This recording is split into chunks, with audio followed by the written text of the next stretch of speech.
At exactly $150,000 a year, most engineers stop feeling richer. The number keeps climbing. The feeling never comes back. There is a graph that behavioral economists don't like to show at conferences. Not because it's wrong, because it's too right. It plots income on one axis and reported life satisfaction on the other. And for a long time, the line goes up. Predictably, reassuringly.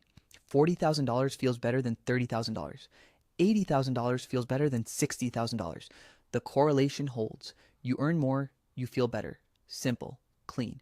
The kind of data that justifies 12-hour days and deferred vacations and the quiet sacrifice of things you told yourself you'd get to later. And then, somewhere around $75,000 to $150,000, depending on where you live, the line flattens. Not dips, not collapses, just stops. The salary continues upward. The satisfaction does not follow. This was the first warning sign. It was published in peer-reviewed journals. It was discussed in academic circles. And then it was completely ignored by every compensation structure in the technology industry. Here is what actually happens inside a senior engineering career. Year one at a top tier company, the salary is transformative. The direct deposit hits and it feels like proof. Proof that the late nights in university meant something, that the grinding interview prep was worth it, that you made the right choices. The number is real and the relief is real, and for a brief window, the money and the feeling are synchronized. Year two, lifestyle adjusts. The apartment is better. The car is newer. Restaurants don't require mental calculation before ordering. This is called hedonic adaptation, and it is not a character flaw. It is a biological process. The nervous system recalibrates around the new normal. What was extraordinary becomes baseline. The salary that once felt like escape velocity now just feels like ground level. Year three, the promotion arrives. The RSU cliff vests. Total compensation crosses $150,000, then $180,000, then higher, and something quietly, almost imperceptibly, stops working. The engineers who reach this point describe it in remarkably similar language across different companies, different cities, different specializations. They say things like, I don't feel anything when I see the number anymore, or I thought I'd feel free by now, or the most unsettling one, the one that appears again and again in anonymous forums at 2 a.m. I don't know what I was working toward. This is not ingratitude. This is not a first world problem to be dismissed. This is a systems failure. And like all systems failures, the warning signs were visible long before the collapse. The second warning sign came from the engineers themselves.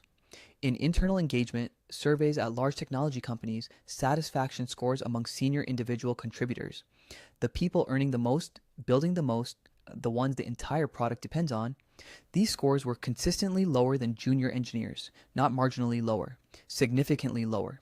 Human resources teams saw these numbers. Leadership saw these numbers. The conclusion reached was almost always the same.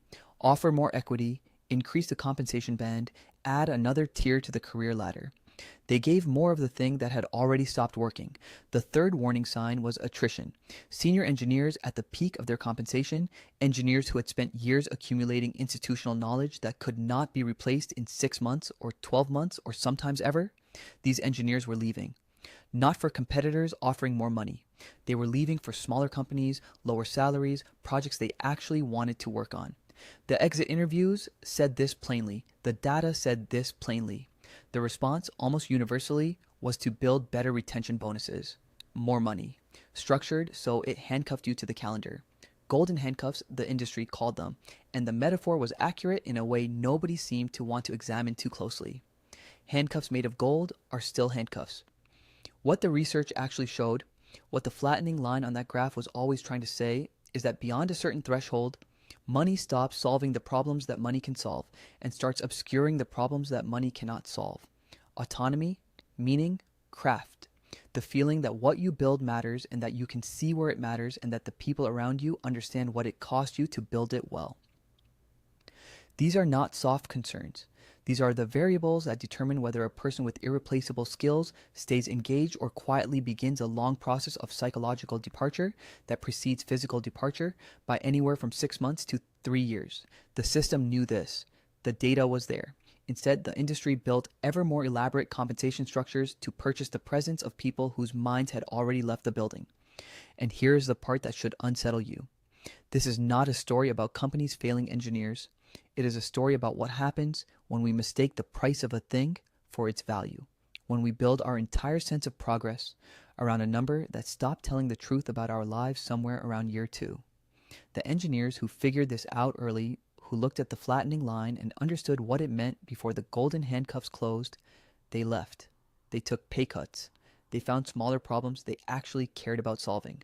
They are, almost without exception, the ones who don't post on forums at 2 a.m. The warning signs were always there. The question was never whether we could see them. The question was whether we were willing to.